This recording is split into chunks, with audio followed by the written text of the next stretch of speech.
In the film, Elizabeth, a young woman, is presented to Drive West in a research center.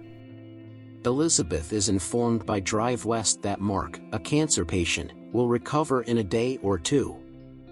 Mark is currently in the terminal stages of his cancer, and Elizabeth agrees to care for him. Mark receives the news that he only has a year to live in 2015. Mark is shown a bioartificial heart that was developed 7 years ago by a buddy. After selling everything, Mark chooses to relocate the heart into frozen crystals in the hopes that cutting-edge research in the future may allow scientists to bring it back to life. Mark's sister Naomi disagrees with his choice and wants him to carry on receiving treatment. After Mark's sister Elizabeth tends to him for 100 days, his cells regenerate and he is placed in a new body. Mark's health is getting better, but he still misses his former life and feels alone.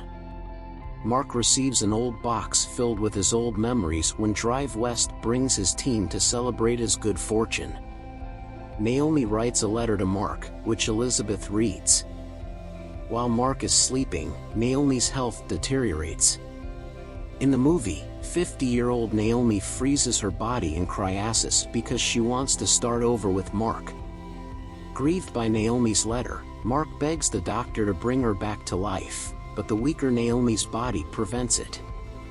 Mark holds Mark responsible for Naomi's current situation, and the physicians talk about his evolving conduct. The doctors agree when Elizabeth advises that Mark be allowed to leave the research facility so that he can move on from Naomi. One day, Mark finds Drive West's mind-reading gadget after robbing him of his room key.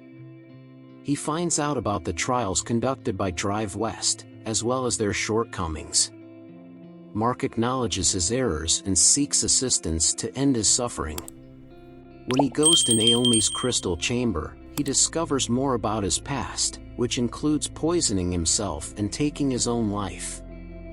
Mark visits the Research Institute's lab in an attempt to alleviate Naomi's suffering. Doctors inform Mark, as he lies dying, that he did not die of cancer but rather ingested a poison to extend his life. They caution him against squandering his second life because modern technology provides a second chance at survival.